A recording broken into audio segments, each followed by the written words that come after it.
अल्हम्दुलिल्लाह।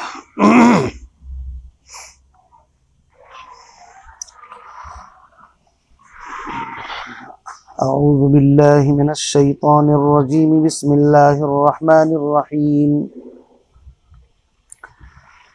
वल मुहसनातु मिनन निसाइ इल्ला मा मलकत अयमानुकुम किताबल्लाहि अलैकुम व उहिल्ल लकुम मा वराअ ज़ालिकुम अन तब्तगू बिअमवालिकुम मुहसिनीन गैर मुसाफिहीन फमस्तमतअतुम बिही मिनहुन्न फआतूहुन्न उजूरहुन्न फरीज़ा वला जुनाह अलैकुम फीमा तराज़यतुम बिही मिन बअदिल फरीज़ा इन्नल्लाह काना अलीमन हकीमा।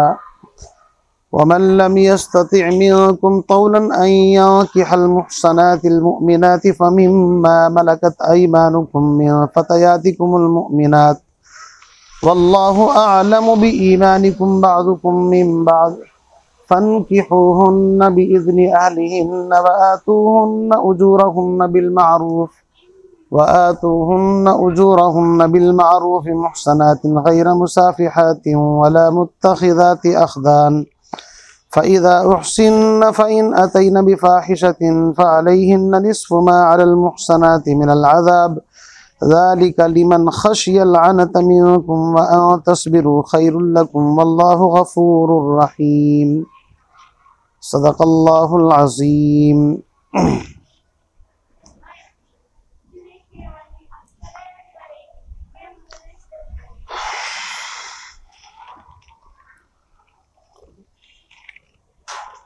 अल्हम्दुलिल्लाह। अल्लाह रब्बुल इज़्ज़त का बेइंतहा शुक्र और एहसान है कि कुरान पाक की तफसीर का ये अमल अल्हम्दुलिल्लाह आफ़ियत के साथ, सहूलत के साथ चल रहा है। अल्लाह रब्बुल इज़्ज़त इस दर्स को, इस सबक को इसी तरीके से जारी और सारी फरमाए और इसका फैज़ पूरी दुनिया के अंदर आम और ताम फरमाए। पारा नंबर 5 उसकी इब्तिदाई आयत और सूरह निसा की आयत नंबर 24 और 25 ये चंद आयात आपके सामने पढ़ी हैं। इससे पहले उन औरतों के निकाह का तज़किरा चल रहा था जो नसब की वजह से हराम हैं, वो 7 औरतें हैं। और उसके बाद उन औरतों का तज़किरा था जो रज़ाअत यानी दूध पीने की वजह से, रज़ाअत की वजह से हराम हैं। फिर उसके साथ साथ माँ की यानी कि बीवी की माँ जिसको सास कहा जाता है, और इसी तरीके से 2 बहनों को निकाह में जमा करना, इनकी निकाह की हुर्मत बयान की गई। और रबीबा जो पहले शोहर की बेटी होती है उसके निकाह की तफसील भी आप हजरात के सामने आ चुकी है। अब ये चौथी किस्म की जो औरत है कि जिससे निकाह जायज़ नहीं है, उसके बारे में यहाँ से तज़किरा फरमाते हैं। वल मुहसनातु मिनन निसा, और शोहर वाली औरतें यानी वो औरतें जो पहले से किसी शोहर के, किसी शख्स के निकाह के अंदर हैं, और हराम की गई वो औरतें जो शोहर वालियां हैं। लफ्ज़ मुहसनात हिस्न, एहसान, इसके माना आते हैं। लफ्ज़ हिस्न के माने किले के आते हैं। जैसे हिस्न हसीन एक किताब है, मजबूत किला। तो हिस्न हा स्वाद नून इसका जो माद्दा है हिसान, किले को कहते हैं। तो वो औरत जो पहले से चूँकि शादीशुदा है, गोया कि वो मजबूत किले के अंदर अपने शौहर की कैद के अंदर है, उसके प्रोटेक्शन, उसकी हिफाजत के अंदर है। इसलिए कुरान पाक ने उन औरतों को वल मुहसनात कहा। वैसे आम तौर से 3 माना में इस्तेमाल होता है। कुरान पाक के अंदर एक जगह आया है, बल्कि इसी आयत के अंदर आगे आने वाला है कि अन तबतगू बि अमवालिकुम मुहसिनीन गैर मुसाफिहीन। और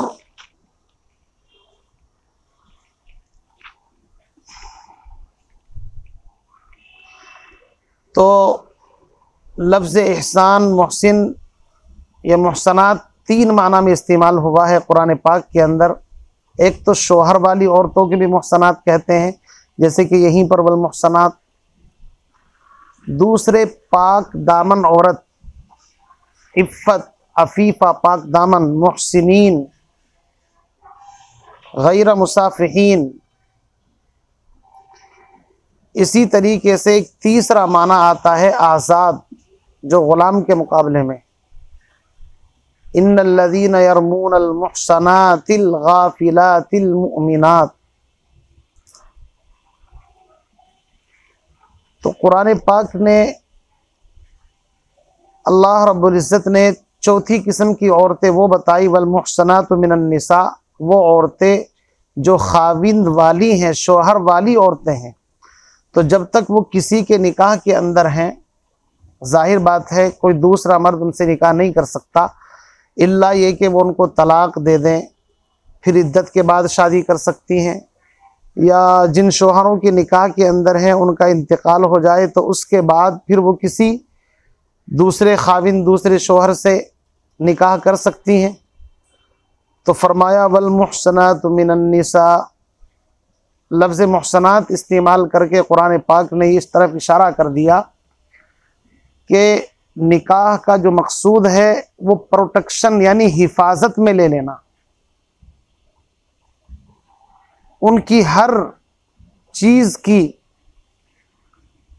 हिफाजत गोया के शौहर की जिम्मेदारी है। उनकी इज्जत, इस्मत, इफ़्फ़त, पाकदामनी, नानो नफ़्क़ा और बीमारी के अखराजात और उनकी जायज़ हाजतें, ज़रूरतें, ये सब शौहर की चूँकि ज़िम्मेदारी है। इसलिए कुरान पाक ने, अगर अल्लाह चाहते तो यहाँ पर मुतज़व्विजात या मनकूहात ये भी लफ्ज़ इस्तेमाल किया जा सकता था, लेकिन वल मुहसनात के लफ्ज़ के अंदर जो बात छुपी हुई है वो वल मुतज़व्विजात और मनकूहात के अंदर वो बात हासिल नहीं हो सकती थी।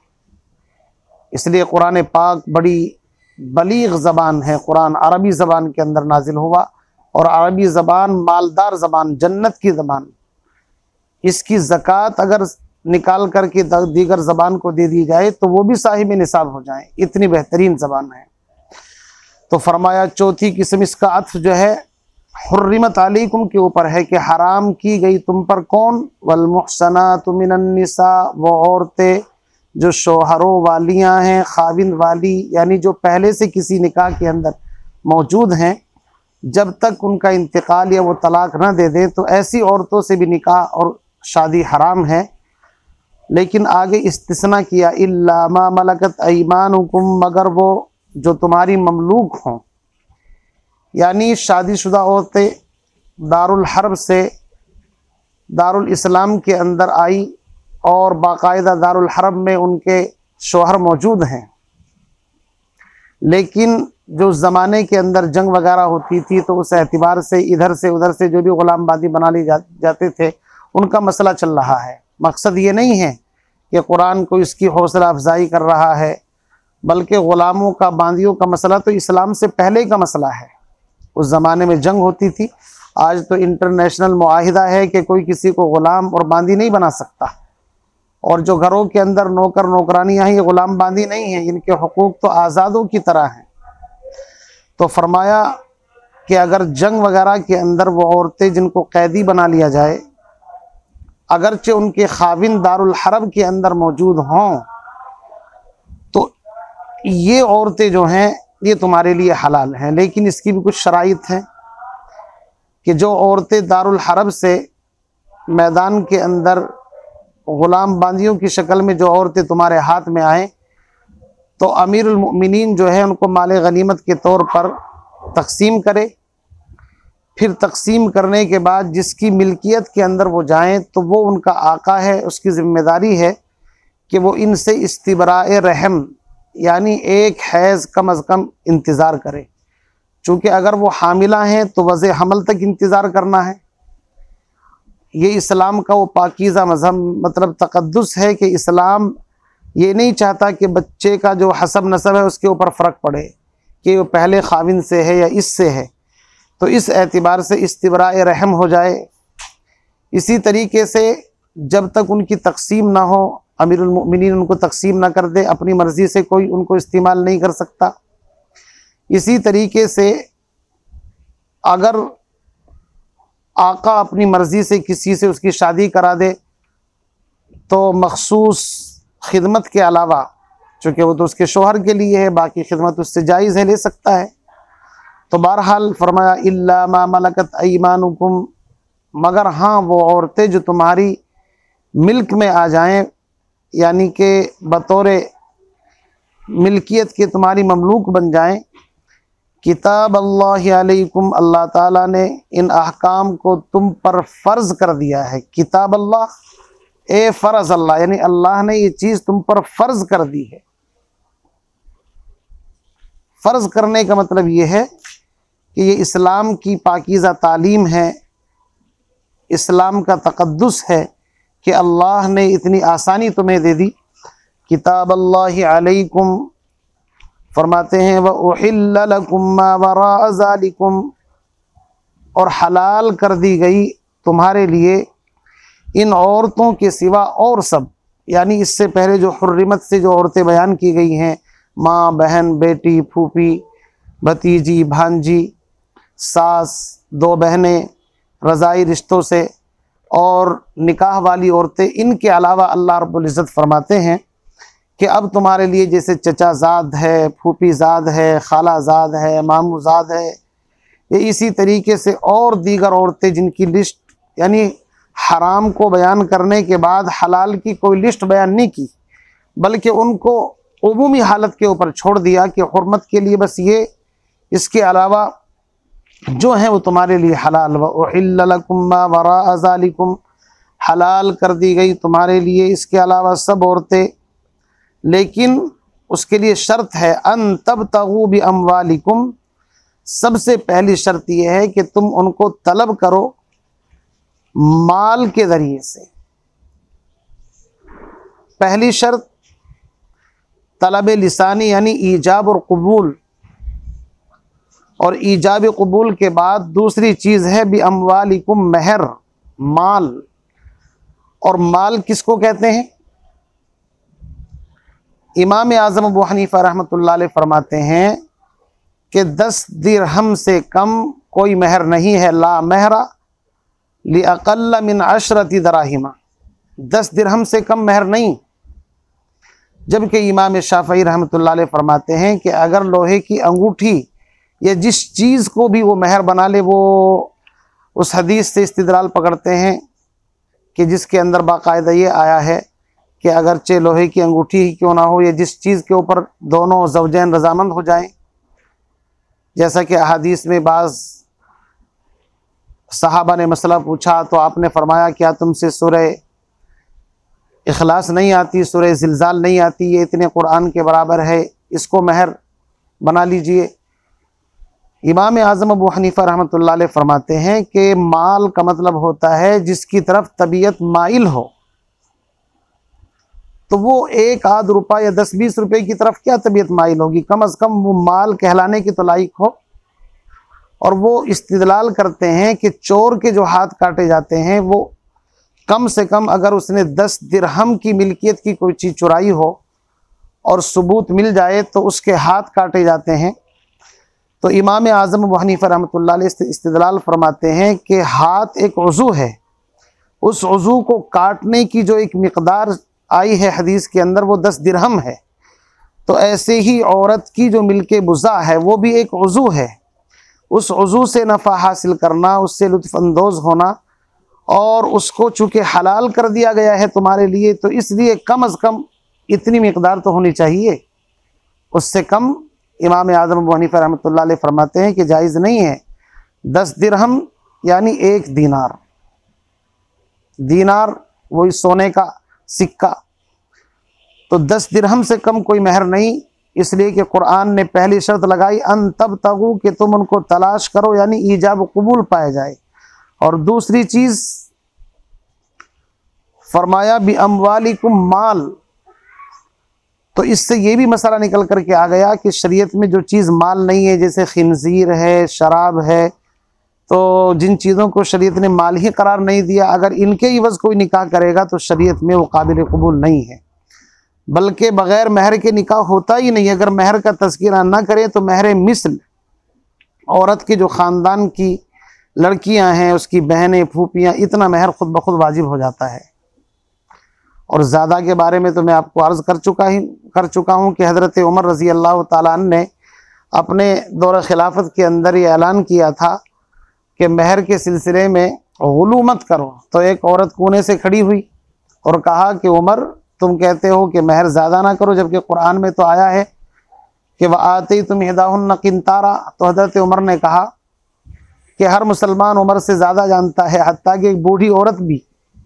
तो बहरहाल ज़्यादती की कोई हद नहीं, लेकिन ज़्यादा भी नहीं होना चाहिए कि इंसान बोझ महसूस करे, बल्कि महर इतना रखना चाहिए कि खुशदिली के साथ अदा कर दे। उसी को कुरान ने पहले भी जिक्र कर दिया है कि वआतुन निसा सदक़ातिहिन्न निहला फ़इन तिबन लकुम अन शैइन मिन्हु नफ्सन फ़कुलूहु हनीअम मरिया। महर अगर मुअज्जल भी हो तो औरत अपनी खुशी से इसको मुअज्जल उधार कर सकती है कि ठीक है बाद में दे देना, किस्तों में दे देना। तो ये निकाह की शर्तें बयान की जा रही हैं। अन तब तगु ईजाब कबूल हो बि अम्वालिकुम, और माल के ज़रिए से, यानी महर ज़रूरी है। और महर के बारे में मैंने बता दिया कि 10 दिरहम कम से कम। मुहसिनीन, एक शर्त यह है कि उनको बीवी बनाना मकसूद हो, प्रोटेक्शन, हिफाजत में लाना मकसूद हो। इससे इशारा इस तरफ है कि वक्ती निकाह और चंद दिन के लिए निकाह करना, ये नियत में ये हो कि इसको छोड़ देंगे, वो कर देंगे, ये शरीयत में पसंदीदा नहीं है। जिसको निकाह के अंदर लाओ उसको लाइफ टाइम के लिए नियत करके लाओ। वो फिर इत्तिफाकी चीज़ है कि अगर हालात ख़राब हों, तलाक देनी पड़ जाए या खुला का औरत मुतालबा करे। फरमाया मुहसिनीन, हिफाजत में लाने के लिए, गैर मुसाफिहीन, ना कि सिर्फ मस्ती निकालने के लिए। फसा के माने आते हैं वैसे तो ज़िना, और मकसद ये है कि सिर्फ शहवत रानी मकसूद ना हो, सिर्फ पानी का खिंडाना और बहाना मकसूद ना हो, बल्कि मकसूद हो उनको प्रोटेक्शन, हिफाजत में रख कर के बाकायदा तवालुद और तनासुल की नीयत के साथ। चूँकि ज़िना और निकाह में यही फ़र्क है, ज़िना वक्ती होता है और निकाह हमेशा के लिए होता है। ज़िना में औलाद मकसूद नहीं होती, सिर्फ पानी बहाना मकसूद होता है, जबकि निकाह के अंदर इफ़्फ़त, पाक दामनी के साथ साथ औलाद का हुसूल भी मकसूद होता है। इसीलिए नबी अलैहिस्सलातु वस्सलाम ने इरशाद फरमाया कि इज़ा ख़तब इलैकुम मन तरज़ौन दीनुहु व खुल्क़ुहु फ़ज़व्विजू, कि जब तुम किसी के दीन और अखलाक तुम्हें पसंद आ जाएं तो उससे शादी कर लो। नबी अलैहिस्सलातु वस्सलाम ने फरमाया अद्दुनिया कुल्लुहा मता व खैरु मताइद दुनिया अलमरअतुस सालिहा। कहीं फरमाया तुम्हारी दुनिया में से 3 चीज़ें महबूब हैं, औरत, खुशबू और नमाज मेरी आँखों की ठंडक है। तो नबी अलैहिस्सलातु वस्सलाम ने अपने इरशादात में इसकी तरगीब दी। इसीलिए फरमाया, कुरान पाक में एक दूसरी जगह आया है, वल मुहसनातु मिनल मुमिनाति वल मुहसनातु मिनल लज़ीना ऊतुल किताब मिन क़ब्लिकुम इज़ा आतैतुमूहुन्ना उजूरहुन्ना मुहसिनीन गैर मुसाफिहीन वला मुत्तखिज़ी अख़दान। सूरह माइदा के अंदर इंशाअल्लाह तफसील से आएगा। तो ये उसकी शराइत हैं। फरमाया कि माल के ज़रिए से और उनको बीवी बनाना मकसूद हो। गैर मुसाफिहीन, सिर्फ मस्ती निकालना मकसूद ना हो। फ़आतूहुन्न उजूरहुन्न बिअम्वालिकुम मुहसिनीन गैर मुसाफिहीन। आगे फरमाया फमस्तमतातुम बिही मिनहुन्ना, फमस्तमतातुम बिही, पस तुम नफ़ा हासिल करो उनसे। मिनहुन्ना, मिनहुन्ना की ज़मीर से मुराद है वह उहिल्ल लकुम मा वराअ ज़ालिकुम, यानी उन औरतों से जो तुम्हारे लिए हलाल हैं। किस तौर पर नफ़ा हासिल करो? फ़आतूहुन्न उजूरहुन्न फ़रीज़ा, उनको उनके महर दे दो वो जो तुम मुकर्रर कर चुके हो। उजूरहुन्न फ़रीज़ा, तुमने जो कुछ मुकर्रर किया वो महर उनको दो। पता ये चल रहा है कि निकाह के अंदर महर की बड़ी अहमियत है। आगे फरमाया बाद हजरात ने फमस्तमतातुम बिही मिनहुन्ना से जो मुता है उसके जवाज़ की दलील पकड़ी है, लेकिन ये सरासर गलत है। चूँकि मुता इस्लाम के अंदर जायज़ नहीं, और ख़ास तौर से वो मुता कि जिसके शिया कायल हैं कि बग़ैर गवाहों के सिर्फ चंद टकों या चंद पैसों के ऊपर जितने में रजामंदी करने एक वक्त तक के लिए, ये तो खुला ज़िना बेहयाई है। अगर मुता जायज़ होता तो इससे पहले जो शर्तें लगाई जा रही हैं कि माल के ज़रिए से, ईजाब व कबूल के ज़रिए से उनको प्रोटेक्शन हिफाजत में लाने के लिए, ना कि सिर्फ पानी निकालने के लिए, तो ये शर्तों की क्या ज़रूरत थी? इसलिए कि मुतए के अंदर तो यही चीज़ होती है, सिर्फ शहवत रानी मकसूद होती है, न उसके अंदर बाकायदा कोई तलाक़ का कोई इशू है कि तलाक़ दी जाएगी। और इसी तरीके से न मुतए के अंदर औरत मीरास की मुस्तहिक होती है, बल्कि एक वक्त के लिए अगर इस तरीके से कर लिया जाए तो वो तो ज़िना ही है। बाद हजरात कहते हैं कि हज़रत उबई इब्न काब, हज़रत इब्न मसूद की जो किरात है उसके अंदर फमस्तमतातुम के बाद है इला अजल मुसम्मा, तो पहली बात तो वो किरात शाज़ा है, किरात मुतवातरा के सामने उसकी कोई हैसियत नहीं। और अगर तस्लीम कर भी लिया जाए किरात शाज़ा को, तो उसके उलमा ने मुख्तलिफ़ जवाबात दिए हैं कि वहाँ यहाँ पर जो फमस्तमतातुम बिही मिनहुन्ना फ़आतूहुन्ना उजूरहुन्ना फ़रीज़ा, वो जो अजली मुसम्मा का लफ्ज़ आया है उससे इशारा इस तरफ है, तामीम की तरफ, कि ये महर अगर औरत थोड़ी देर के लिए भी खलवत सहीहा के तौर पर शौहर के साथ वक्त गुजार ले तो पूरा महर लाजिम हो जाएगा। और अगर खलवत सहीहा का मौका ना मिले तो आधा महर, जैसा कि ख़ुद कुरान की सूरह बकरा में आ चुका है, व इन तल्लक़्तुमूहुन्ना मिन क़ब्ल अन तमस्सूहुन्ना वक़द फ़रज़्तुम लहुन्ना फ़रीज़ा फ़निस्फ़ु मा फ़रज़्तुम इल्ला अन याफ़ूना औ याफ़ू अल्लज़ी बियदिही उक़दतुन निकाह। फिर इसी के साथ साथ कुरान पाक की दीगर आयात, सूरह मुमिनून की आयत है वल्लज़ीना हुम लिफ़ुरूजिहिम हाफ़िज़ून इल्ला अला अज़वाजिहिम औ मा मलकत अयमानुहुम फ़इन्नहुम गैरु मलूमीन। नस्से क़तई है कि सिर्फ दो शक्लें हैं औरतों से नफ़ा उठाने की, या तो इस तौर पर कि वो तुम्हारी बीवियाँ हों, इल्ला अला अज़वाजिहिम, औ मा मलकत अयमानुहुम, या तुम्हारी मिल्क के अंदर हों यानी कि बांदियाँ हों, तो उनसे बग़ैर निकाह के भी इस्तिमता नफ़ा उठाना हासिल है। हज़रत वो आपने एक मशहूर वाक़या सुना होगा, मामून रशीद ने किसी के बहकावे में आकर के मुतए के ऐलान करा दिया कि मुता जो चाहे कर सकता है। उलमा को बड़ी परेशानी हुई, तो उस ज़माने के जो शेखुल इस्लाम थे, लोगों ने उनसे कहा कि ये क्या हो रहा है। तो शेखुल इस्लाम उनके पास गए, मामून रशीद ने पूछा हज़रत क्या वजह है, क्या बात है, आप परेशान नज़र आ रहे हैं। फरमाया कि परेशान इसलिए हूँ कि तुमने मुतए के जवाज़ का फतवा दे दिया कि कर सकते हैं, जबकि कुरान ने तो इसको मना किया है, जायज़ नहीं। कहा कैसे? फरमाया कि कुरान ने कहा है इल्ला अला अज़वाजिहिम औ मा मलकत अयमानुहुम फ़इन्नहुम गैरु मलूमीन, कि मुतए से जो शादी की जाएगी ना तो वो बीवी है कि उसको मीरास में हिस्सा मिले या उसको तलाक़ दे करके बल्कि तो एक वक्त तक के लिए है। और दूसरी चीज़ ना वो मिल्क के अंदर है कि भाई उनके ऊपर उनका कब्ज़ा और तसल्लुत हो गया हो, तो ना निकाह है और ना जिना, बल्कि जिना की भी आला दर्जे की किस्म है, बेहयाई है। तो मामून रशीद ने ऐलान कराया कि ठीक है, आपकी बात सही है, और फिर उससे रुजू किया। बहरहाल कुरान पाक की इस आयत से भी और इसी तरीके से कुरान पाक में है वलियस्ताफिफिल्लज़ीना ला यजिदूना निकाहन हत्ता युगनियहुमुल्लाहु मिन फज़ली, कि अगर किसी के पास वुसात नहीं है निकाह की तो वो अपने आप को रोक करके रखे यहाँ तक कि अल्लाह उसको गनी कर दे, फिर वो शादी करे। अगर मुतई की इजाज़त होती तो कुरान कहता कि ठीक है, कुछ पैसे इकट्ठे करके अपनी ख्वाहिश वक्ती तौर पर पूरा कर ले, लेकिन कुरान ने कहा वलियस्ताफिफिल्लज़ीना, कि उसको चाहिए कि वो रोक करके रखे। और हदीस के अंदर फरमाया या माशरश-शबाब मन इस्तताअ मिनकुमुल बाअत फल्यतज़व्वज फ़इन्नहु अग़ज़्ज़ु लिलबसर व अहसनु लिलफ़रज व मन लम यस्तति फ़अलैहि बिस्सौम। शादी की ताकत हो तो शादी करो, महर दो, ताकत नहीं है तो फिर रोज़े रख कर के शहवत को कम करो, लेकिन मुते की इजाज़त नहीं है। और मुता वैसे भी बेहयाई है, कुरान पाक में इससे पहले भी गुजर चुका है फ़न्किहू मा ताब लकुम मिनन निसाई मसना व सुलास व रुबा फ़इन खिफ्तुम, अगर तुम्हें खौफ हो कि आदल नहीं कर सकते फ़वाहिदा, और अगर ये भी कि एक का भी हक अदा नहीं कर सकते फ़मिम्मा मलकत अयमानुकुम, तो फिर बांदी।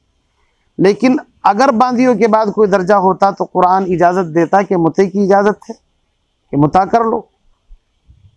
और ये जो लोग कहते हैं कि हज़रत इब्ने अब्बास रज़ी अल्लाह ताला अन्हु इसके कायल थे, गलत है। हज़रत इब्ने अब्बास रज़ी अल्लाह ताला अन्हु ये बहुत आखिर में मुसलमान हुए हैं, फ़तह मक्का के गालिबन उसके मौके के ऊपर अपने वालिद के साथ हज़रत अब्बास के साथ आए, और 2-2.5 साल इनको नबी अलैहिस्सलातु वस्सलाम की ज़िंदगी के अंदर मौका मिला है। फिर अहकाम नाजिल हो चुके थे, और खैबर के मौके पर नबी अलैहिस्सलातु वस्सलाम ने, हज़रत अली की रिवायत है कि मुतए से और जो हिमार अहली है मतलब पालतू गधे, उनके घोड़े, उनका गोश्त खाने से आपने मना फरमा दिया था। तो मुतए की हुर्मत नस्से क़तई से है। और जो मुता शिया कहते हैं, ये मुता तो कभी शरीयत में था ही नहीं।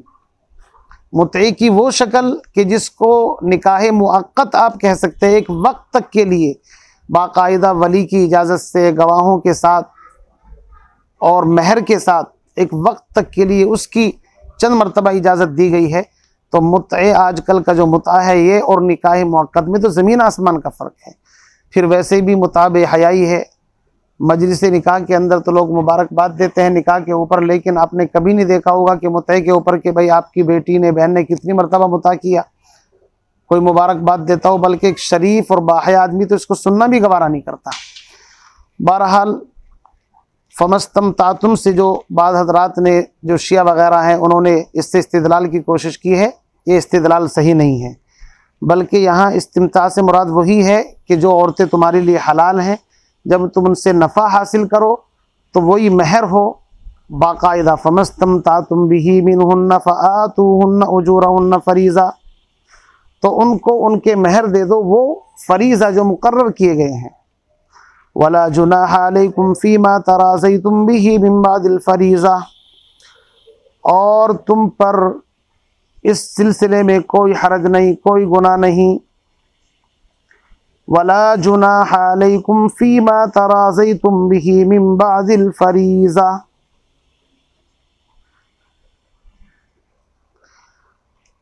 उनको उनके वो महर दे दो जो मुकर्रर कर चुके हो। वला जुनाहा अलैकुम फ़ीमा तराज़यतुम बिही मिन बादिल फ़रीज़ा,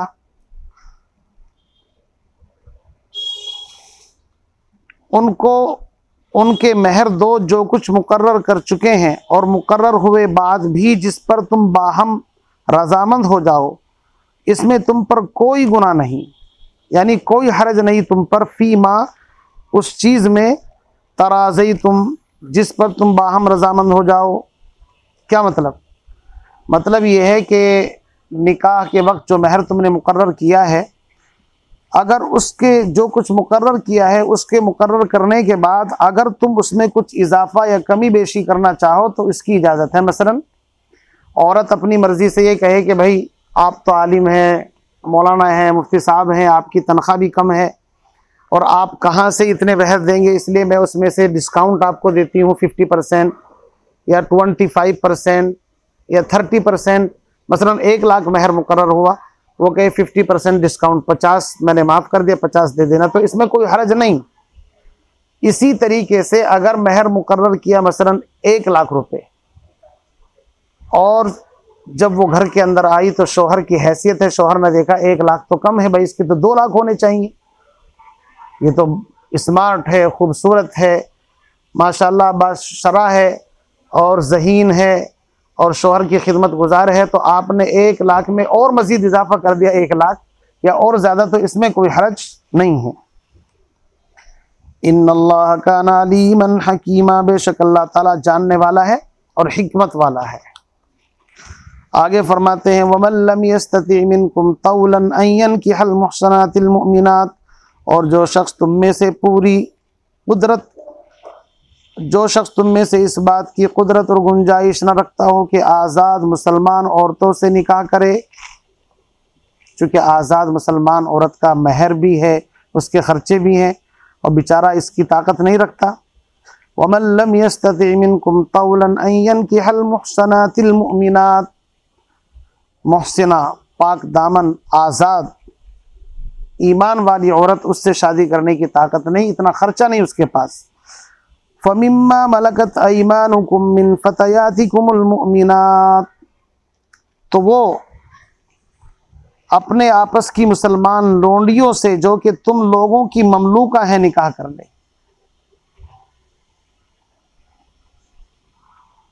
मिन फ़तयातिकुमुल मुमिनात, ईमान बड़ी अहम चीज़ है, ईमान को फर्स्ट नंबर पर रखें। ठीक है आज़ाद से नहीं शादी कर सकते, बांदी है, ममलूका है, लेकिन अगर वो ममलूका बांदी ईमान वाली है तो उसको तरजीह दी जाए। ईमान वाली के बतन से बड़े बड़े जिबाल इल्म पैदा हुए, हज़रत अता इब्न रिबाह और इसी तरीके से हसन बसरी और बड़े बड़े जिबाल इल्म पैदा हुए हैं भाई साहब। तो फरमाया वल्लाहु आलम बिईमानिकुम, और अल्लाह तुम्हारे ईमान को खूब अच्छी तरह जानता है। मकसद ये है, असल तो चीज़ ईमान है, लेकिन ईमान की जो शराइत हैं उनको अल्लाह जानता है। ज़ाहिरी ईमान भी कबूल किया जाएगा। बाज़ुकुम मिन बाज़, तुम में से बाज़ से हैं। मकसद ये है कि बांदी से निकाह करने को हकीर न समझना, ये भी आदम अलैहिस्सलाम ही की औलाद में से है। ठीक है वो किसी की ग़ुलाम या बांदी बन गई, लेकिन वैसे तो आदम ही की औलाद में से है। इसीलिए सूरत के शुरू में फरमाया था या अय्युहन्नासु तक़ू रब्बकुमुल्लज़ी खलक़कुम मिन नफ्सिन वाहिदा, तुम सबको एक जान से पैदा किया।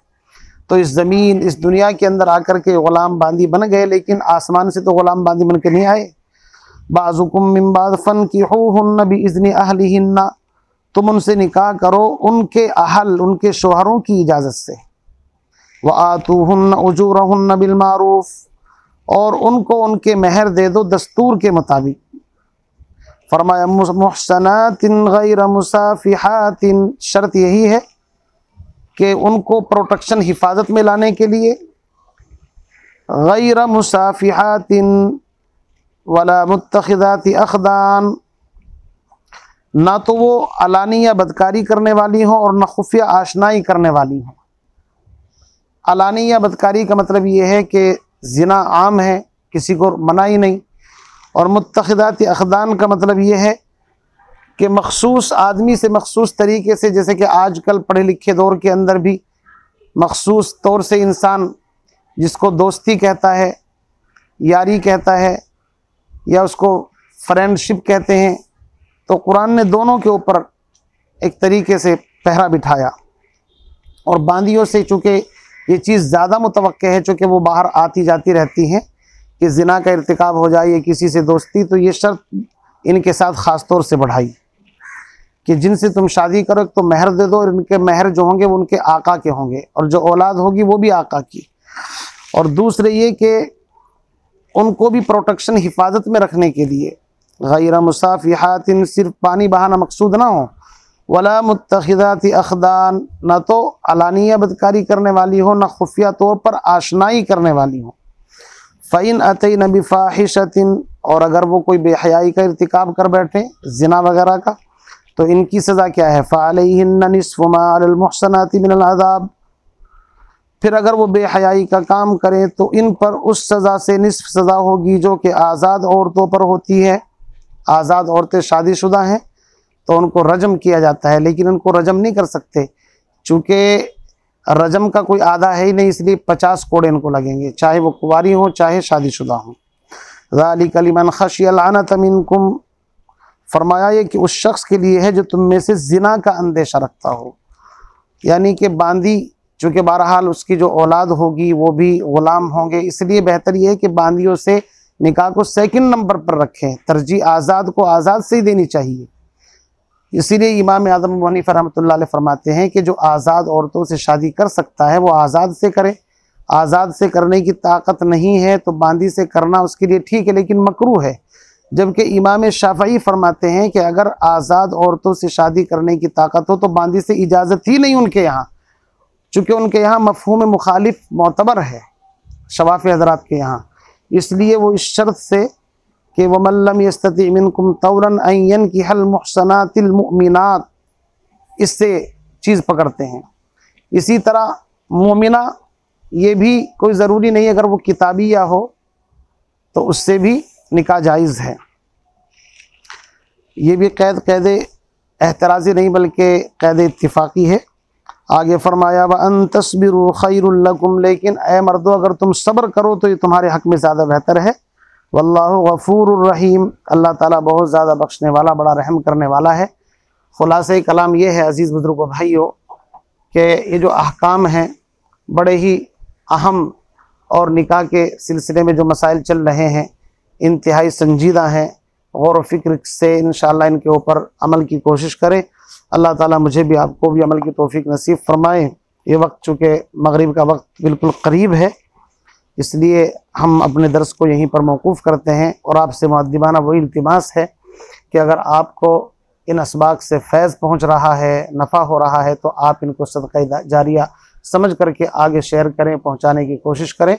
अल्लाह ताला हम तमाम को इन पर अमल की तौफ़ीक नसीब फ़रमाए। व आखिरु दावाना अनिल हम्दुलिल्लाहि रब्बिल आलमीन।